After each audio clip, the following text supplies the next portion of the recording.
Wow, Snake Plisken, all right. It's an early 80s science fiction action film that sends an anti-hero on a mission into a city turned into a maximum security prison. What were you doing back there, Snake?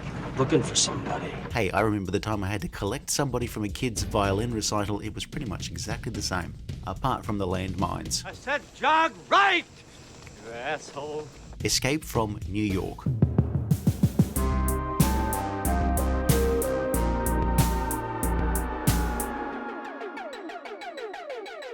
You touch me, he dies. If you're not in the air in 30 seconds, he dies. If you come back in, he dies. John Carpenter's 1981 film Escape from New York revolves around the premise that in 1988, Manhattan Island has been turned into the country's single maximum security prison, where all sentences are life sentences. Now that's rent control. Turning Manhattan into a self-contained prison isn't the hardship you might think, with a network of Dwayne Reed drugstores on every corner, ready to service all your felonious needs. Somebody wants to see Brain. It's important. No way, Cabby. You know it's Snake. Snake Plisken. John Carpenter had directed a number of films throughout the 70s, starting with the science fiction comedy Dark Star. He then followed that with action film Assault on Precinct 13 and had made a name for himself as a director of horror films like The Fog and Halloween, some of which he wrote or co-wrote with producer Deborah Hill. Carpenter had also directed a 1979 made-for-television biopic about Elvis, starring Kurt Russell in the title role. Find the president, bring him out in 24 hours, and you're a free man. 24 hours, huh? I'm making you an offer. Bullshit. Russell had been a child star in the 60s and had kept working throughout the 70s, often working for Disney. Now look, it doesn't have to be this way. By the early 80s, Russell had been looking for something that would help him ditch the clean image that had clung to him like soap on a rope stapled to his lower back. Escape from New York would turn Kurt Russell into an action star. You're a cop. I'm an asshole. Escape from New York starts with a voiceover from an uncredited Jamie Lee Curtis, telling us that Manhattan is now a prison. There's no early release for good behaviour, and the whole thing is cordoned off and surrounded by guards and landmines. Once you go in, you don't come out. But, coincidentally, Air Force One has been hijacked and the American president gets into an escape pod or a giant basketball, I forget which. Which button opens the parachute? Which lands in just about the worst place, a street with no Dwayne Reeds at all. If I want permission to try a rescue.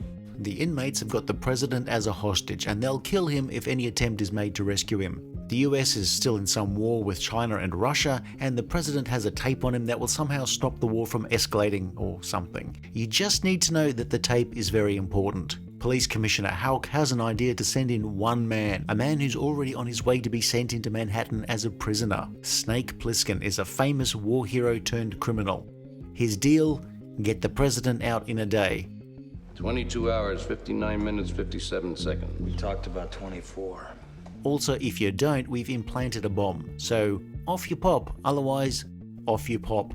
Plisken... Call me Snake. Okay then. Snake glides into New York to land on top of the World Trade Center and meets a few people, all of whom know Plisken. But I heard you were dead. The dude's famous. One of those folks is Cabby. You're Snake Plisken, ain't you? Why is a New York cab driver incarcerated in a maximum security prison?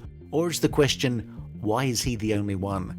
I've been driving a cab here for 30 years, and I'm telling you, you don't walk around here at night. Yes, this stuff is like gold around here, you know. It's like gold. Cabby takes Snake to meet Brain and his girlfriend Maggie. Harold Hellman. Snake? Harold? How you been, Harold? Brain had once betrayed Snake, and so their reunion is not even as warm as piss running down your leg during a blizzard while trying to reach the North Pole before that backstabbing fraud, the coward Alex Smelly. Just one thing right now. Don't call me Harold. You know who's got the president? The Duke, the guy who rules the island with his cronies.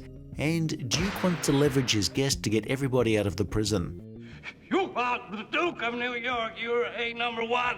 The Duke has a 1977 model year Cadillac. You can tell it's a 77 by the adjustable seat, built-in AM/FM radio, optional chandeliers, and a dealer-fitted mirror ball.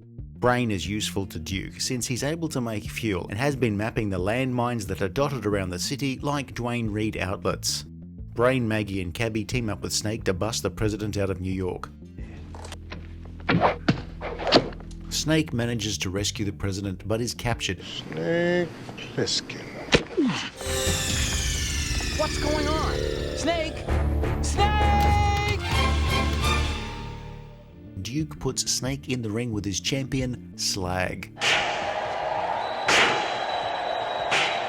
Brain and Maggie use the match as a distraction to rescue the president, with the idea to dump Snake and use his glider to get off the island with the president. Snake wins his grudge match and finds his escape route needs rethinking. Everybody piles into Cabby's taxi and the group try to make their way over the mined bridge.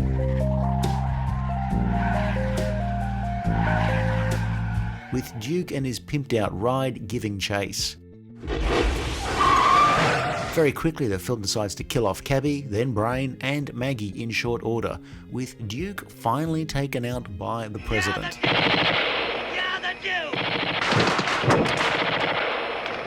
So it's a maybe on that pardon for Duke? When I get back, I'm gonna kill you. Remember the cassette we mentioned earlier? The cassette which needs to be recovered at all costs? For us, it's not important to know what's on the cassette, only for us to know that the contents of the cassette will apparently help stop the war. After having rescued the president, Snake tries to get some sense of the president's gratitude. I present this. And then the film pulls its coup de grace. Snake Gonna Snake. Escape from New York is a fun action film that really hinges on how cool you think Snake Plisken is as a main character. Youngest man to be decorated by the president. He robbed the Federal Reserve Depository. Life sentence, New York Maximum Security Penitentiary. I'm ready to kick your ass out of the world, war hero.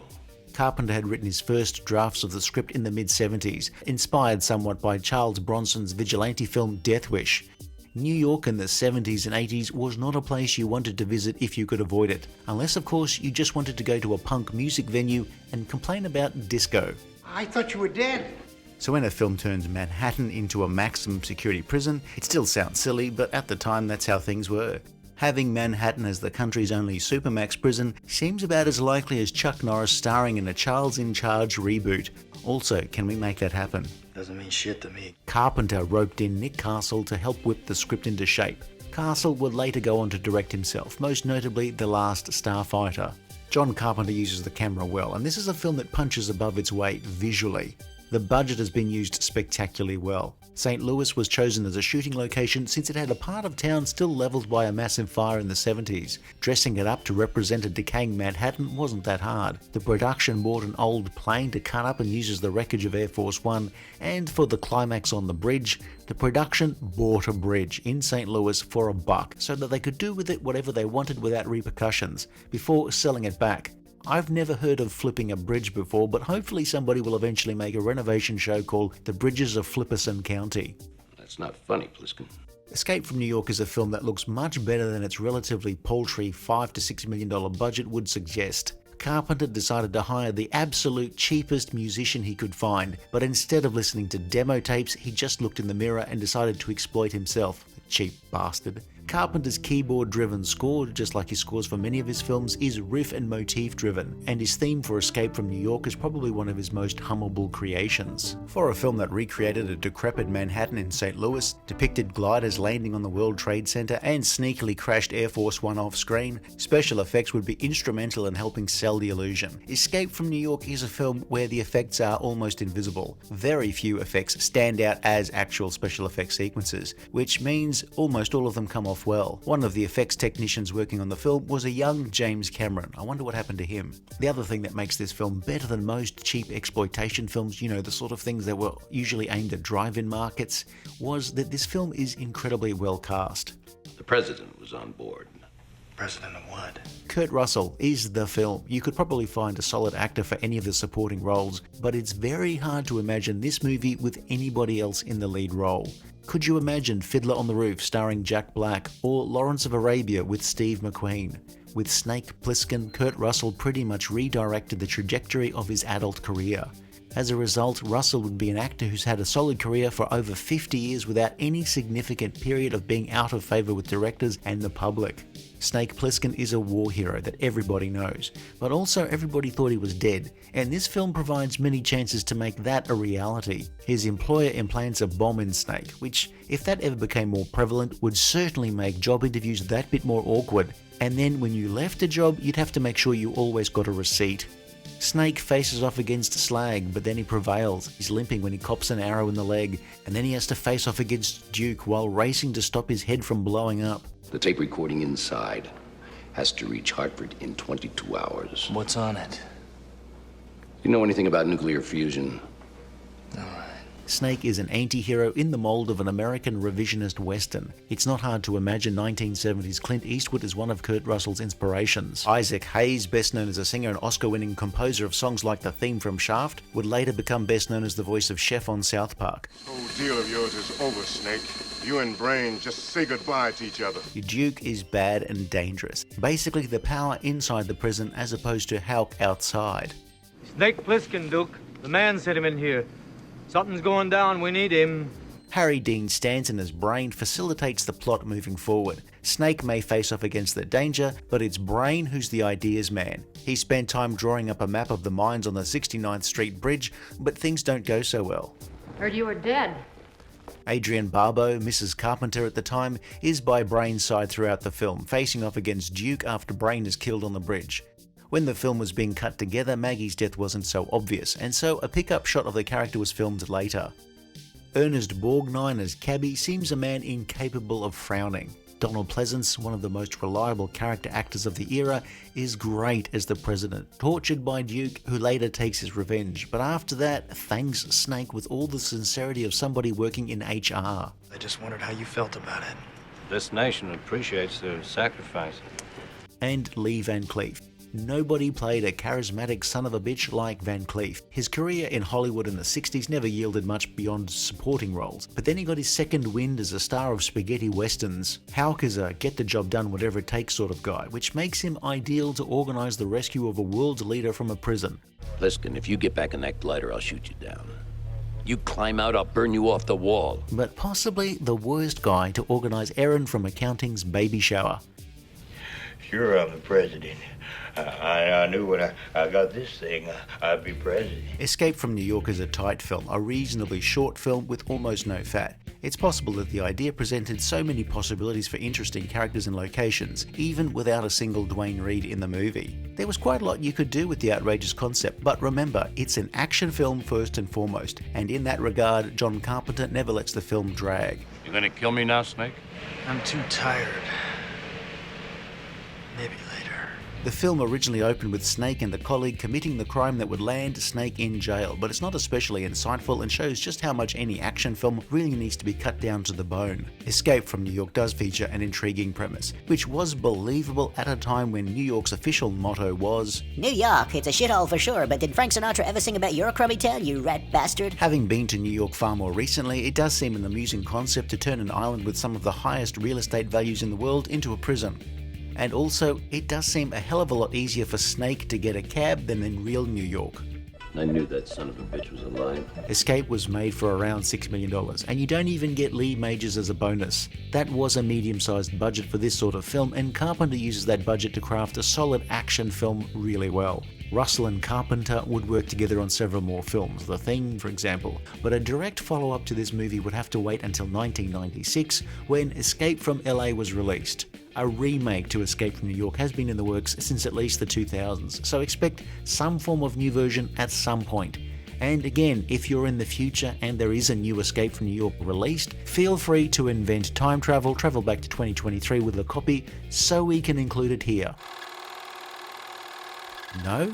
Okay, let's carry on. Escape from New York was a decent hit on its 1981 release and would be a film that many would see for the first time on video in the early days of home video rental, where it would become an early cult hit on the format. I mean, that's where I first saw it. And its influence on low-budget action science fiction films can't be denied, with home video seeing lots of films aimed at the home rental market inspired by the likes of Escape from New York, Mad Max, or Terminator, or often all three. If you throw in some Conan the Barbarian, then you've covered about 60% of the titles available in a typical Blockbuster store.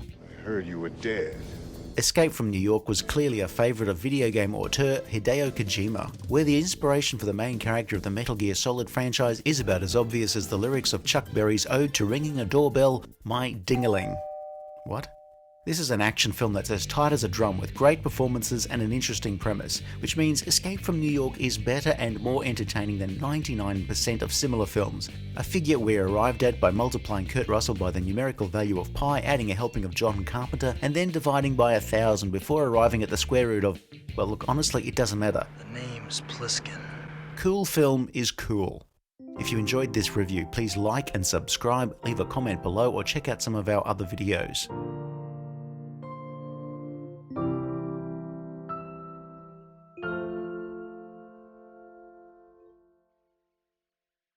I guess I go in one way or the other.